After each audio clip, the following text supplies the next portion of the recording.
எந்த மனம் நல்ல மனம் பின்னாலே தெரியும். கள்ளு எது பாலு எது தன்னாலே புரியும்.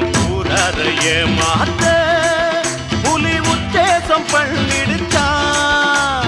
சந்தேகம் வாராம பசு தோலால மூடிக்கிச்சான். தன்னிடத்திலே தவறு உள்ளவங்க தான் சிலர் நல்லவங்களை பழிச்சுதான் பொழப்பு நடத்தணும். நம்ம முதலாளி நல்ல முதலாளி, வெள்ளை மனம் உள்ள குணம் உள்ள முதலாளி. நம்ம முதலாளி நல்ல முதலாளி, வெள்ளை மனம் உள்ள குணம் உள்ள முதலாளி.